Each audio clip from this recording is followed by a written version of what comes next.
How's it going, guys? And welcome back to another breakdown for UFC. This time it is UFC Fight Night Tatsuro Taira versus Hyung Sung Park.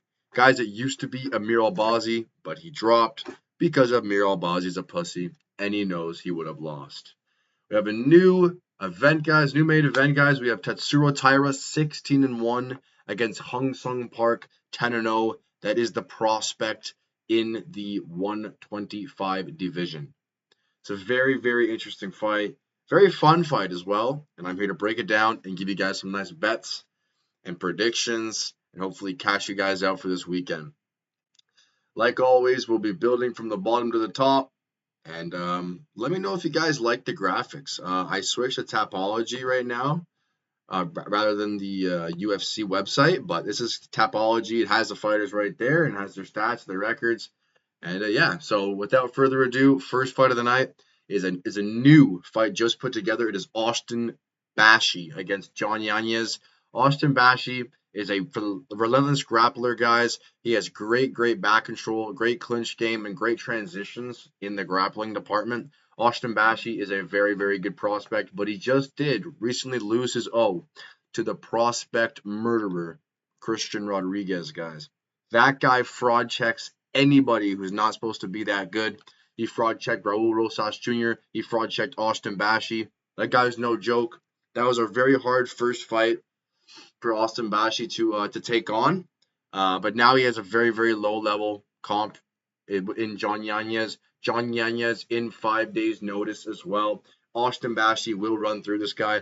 I am predicting a sub. John Yanez is a striker. He has no grappling to offer whatsoever. So give me Austin Bashi by sub in the first or second round. Next fight, we have Piero Rodriguez against Caitlin Sousa. Guys, I don't predict women's fights. I don't bet on women's fights. I don't do no lines of women's fights. Nothing, guys. Because when you bet on women's fights, you're fucked. Anytime me or she's, aka Christos, bet on women's fights, we get fucked in our ass. We get fucking split open like this, and we get fisted, guys. So don't bet on women's fights. They're a trap. They're a loose cannon. The underdog always wins. It's such bullshit, man. Fuck that, man. But if I had to pick one, it's Piero Rodriguez. Do not bet underdog. Do anything.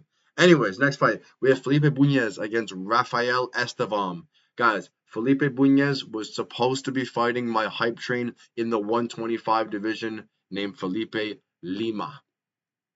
Guys, Felipe Bunez, I'm tripping. Sorry. Andre Lima is his name. I got fucking confused because Felipe Bunez. Anyways, Andre Lima is my hype train in the 125 division. He is fighting Rafael Estevam. Felipe Bunez is a well-rounded guy, but he's not very good at anything. He's good at many places, but not great at anything whatsoever. He's not the better grappler in this matchup. He's not the better striker in this matchup. But Rafael Estevam is on short notice, guys. He was not prepared for a fight. Felipe Bunez was prepared for a fight. So I don't know if I agree with these odds at minus 500 for Rafael Estevam, but he definitely is the better fighter. He has better grappling. He has better striking. He has better top control, guys. Better transitions. He is the better fighter. But on 5 days' notice, who knows if this guy's been training or not, if he's been doing anything to keep him in shape. We know Felipe Bunez has, though. He's preparing for Andre Lima, the absolute monster that is the 125 hype train of Tenet. But right now, I am going to pick Rafael Estevam. I'm not going to bet on this, though. The odds are way too wide. Even though Rafael is the better fighter, we are going to pick him, though. Next fight, we have Rodolfo Vieira against Tresean Gore. Tresean Gore coming off the monstrosity of Marco Tulio. Marco Tulio absolutely beat the fucking shit out of Tresean Gore in that matchup, guys. Marco Tulio was in my safety parlay in that matchup. First of all, because Marco Tulio was a monster and nobody has eyes on that guy like I do. And Tresean Gore does kind of suck, to be honest. So 1 + 1, what does that equal? Fucking 2. You put Marco Tulio in your safety parlay, he cashed, he KO'd the guy. What a fight that was, though. I can't knock Tresean Gore for being a pussy. He stood in there. He was throwing bombs. He was trying to hurt Tulio as well. He just was not the better fighter. And he's going up against kind of a jiu-jitsu nerd in Rodolfo Vieira. So it's a closer fight than you think, guys. Don't let the 10-3 record fool you. Rodolfo Vieira is mid. He just lost to Andre Petroski. Andre Petroski is dog shit, guys. I don't know. Like, I really want to pick Tresean Gore here, but he's just not a good fighter, man. Rodolfo Vieira is a jiu-jitsu guy, and I do believe he wins this fight here. I think he gets in the clinch. He avoids the gi of Tresean Gore, and he just clinches him. He drags him to the ground, and he will arm triangle him. That is my prediction for this matchup. Vieira is a monster on the ground. I think he gets it there, and I think he subs Gore. Next fight, we have Rinya Nakamura against Nathan Fletcher. Guys, Rinya Nakamura was a minus 800 favorite against Muin Gafarov. And he decided, yeah, I'm going to strike. This guy is a world-class talent in the wrestling game, Rinya Nakamura. And he did not even attempt, he attempted one takedown on Muin Gafarov. Obviously, Rinya Nakamura is the worst striker against Muin Gafarov, and he does not attempt a takedown. Are we on fucking drugs here? What the fuck are we thinking? You're only good at wrestling. What is wrong with people? I don't understand. Rinya Nakamura is a one-dimensional wrestler. He has no striking whatsoever, and if he stands up in this match against Nathan Fletcher, he's gonna lose again. I don't know if the UFC told Rinya, look, you're so fucking boring with your wrestling that we don't want you to wrestle in this fight. You have to stand with Muin Gafarov. That makes no sense. Fuck those conspiracy theorists. Rinya Nakamura needs to wrestle to win, and he will here. Nathan Fletcher does not have good takedown defense, does not have good scrambles, does not have good like get up game. Nathan Fletcher's a bum.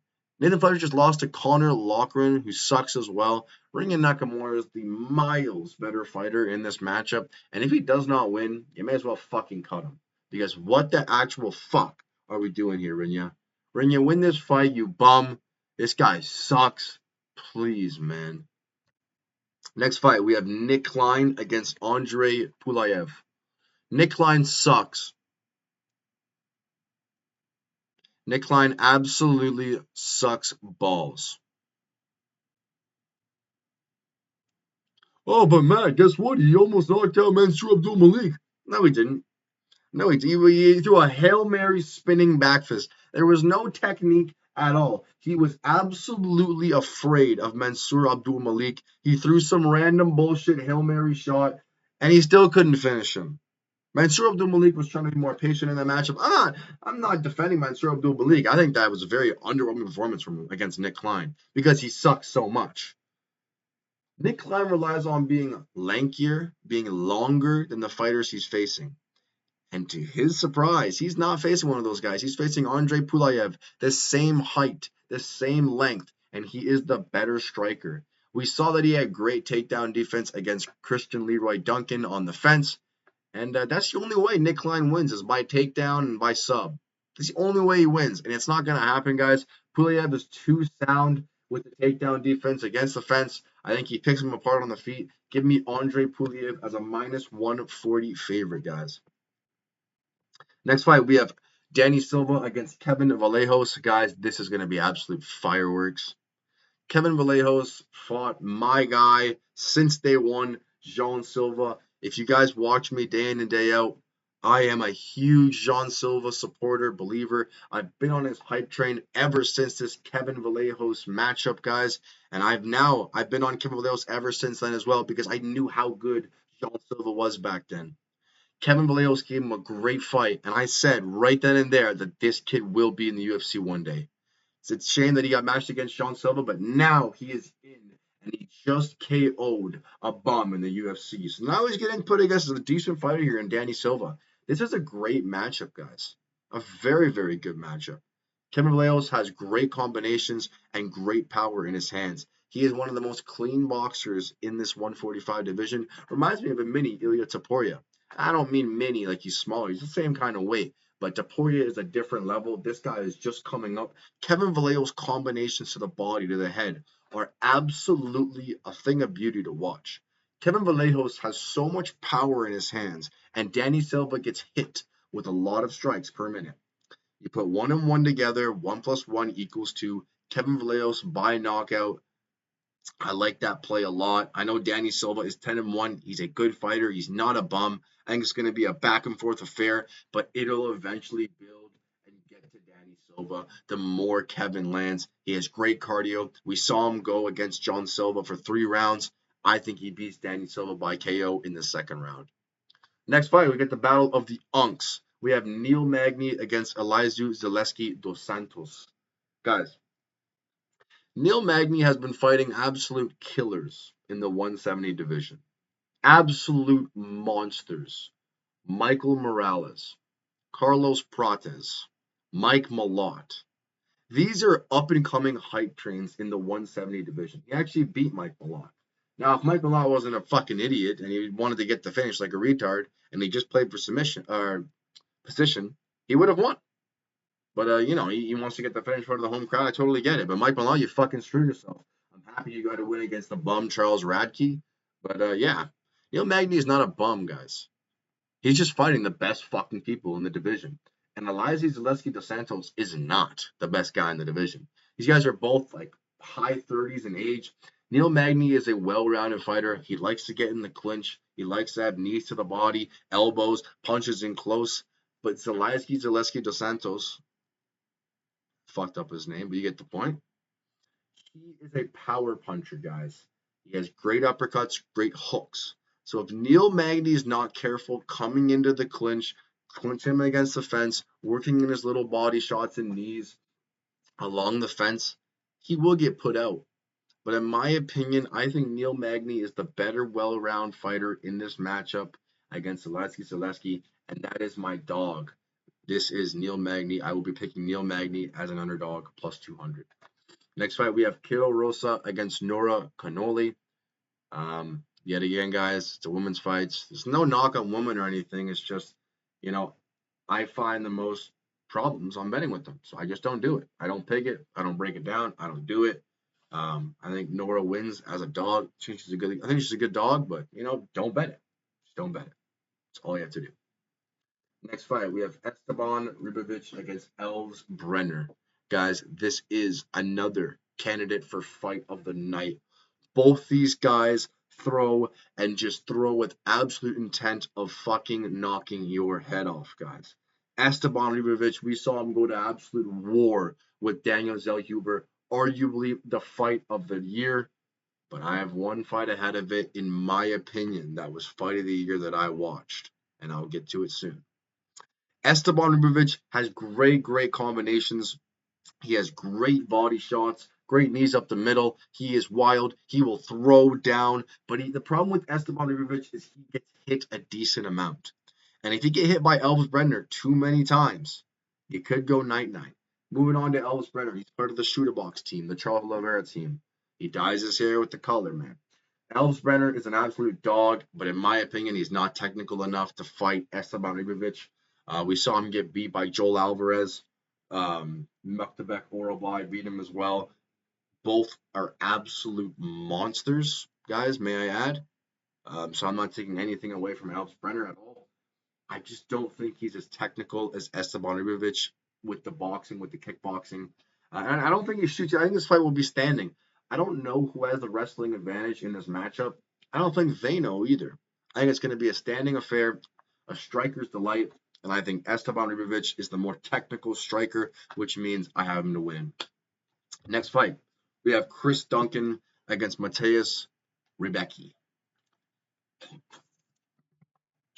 Now, as you guys heard me say, that Esteban Ribovic versus Daniel Zellhuber fight was my second favorite fight of my year. But if you are an MMA fan, you know where I'm going. Mateus Rebecki versus Muktabek Orobai is the best fight. If I've watched this year, I'd maybe even go as far as I've ever watched in the UFC. That was an absolute war. If you love fighting, guys, please go look up Mateus Rebecki versus Muktabek Orobai. That is one of the greatest fights I've ever watched in the world. I had Muktabek Orobai to win 2-1. The judges saw it the other way and gave Rebecki 2-1. I respect both guys tremendously. That was a bloodbath. That was a slaughter fest, and I fucking loved it, guys. He is fighting Chris Duncan. Chris Duncan. He's fucked me a couple of times, man. Against Balakioki. Balakioki was a confident favorite of mine. and he beat him because Balakioki wants to shoot some dumbass takedown when you're clearly the better fucking striker. Makes no sense whatsoever. Balakioki, guess what? You're fucking banned. You're fucking banned, Balakioki. Okay? Chris Duncan is a tough fighter. He'll throw down. He'll go to war. He has great guillotines if you shoot a sloppy takedown, which could be a problem in this matchup. Chris Duncan's striking is not the best, but it's not terrible either. He is the taller fighter in this matchup, and I think it's going to be a good fight. But Mateus Rebecki has the wrestling, has the striking, has the grappling, in my opinion. After that fight with Mokhtarbek Orblai, we saw that this guy will go to war and he will try to win at all costs. Anybody could have been in that fight and they could have quit. But now both those guys' stock, for me at least, are sky high. Mateus Rebecki, the only issue here could be if he shoots in for a takedown and he gets his neck snatched up for a guillotine. I don't see that happening. I think Mateus Rebecki is literally a sledgehammer, guys. He fucking comes at you in the first 2 rounds with the intent to kill. The third round, he does slow down a little bit. I will give him that. But it's not like Chris Duncan, some elite fighter that will pour it on in the third round. I don't think it gets there. I think Mateus Rebecki is the well-rounded, all-around better fighter in this matchup. If he wants to strike, I think he lands the more meaningful shots. If he wants to wrestle, I think he's the better wrestler, and he can ground and pound TKO him. I have Mateus Rebecki as my lock of the night at great odds, minus 225, guys. Mateus Rebecki, bring us home. I like him a lot in this spot. And like I said, this may be a bias because of Mokhtarbek Orblai and Rebecki's last fight. But both those guys showed me how good, how tough, how durable, and how gritty they are. So he is my lock of the night. Last fight, it's the main event. We have Tatsuro Taira against Hung Sung Park. Hung Sung Park coming in on 5 days' notice. Now, it's not completely short notice. He was supposed to fight Astro Boy Steve Urseg a week later, so he's been preparing. But a lot of his things have switched. A lot of the time, I have to cut weight a little bit earlier. I got to lose more weight. I got to lose the water. I got to lose the salt. He's been doing these, been thinking about things. He's been traveling back and forth and back and forth. He is a great fighter, Hung Sung Park. He has great wrestling and great grappling, guys, but it's not going to matter here. It's not going to matter. Tatsuro Taira matches him everywhere in the ground game, and he is better striking. Tatsuro Taira is a better Hung Sung Park. I think he's a little bit better in the grappling, and I think he's better in the striking. Tatsuro Taira, in my opinion, lost to Brandon Raw Dog Royval. I was high on Brandon Royval in that matchup. I knew he could pour it on in the 4th and 5th rounds, which is exactly what he did. That was the actual fight card where I went perfect on. That was my perfect card that I got. I got every single fight correct, guys, with Brandon Raw Dog Royval as a big dog. But Tatsuro Taira will show levels to Hung Sung Park in this matchup, guys. I like Hung Sung Park. I think he's a great fighter, man, but he's not on the level of Tatsuro Taira. Let me know what you guys think. I hope it made you some money. Rebecki is the lock of the night. And I think we have Neil Magny as the underdog of the night. Not a lot of great dogs on this card, guys. But if I had to pick one, I am going to go Neil Magny. Other than that, though, guys, hope you have a great rest of your day. Hope I made you some money. And come back next week for the next breakdown. And I'll see you guys later.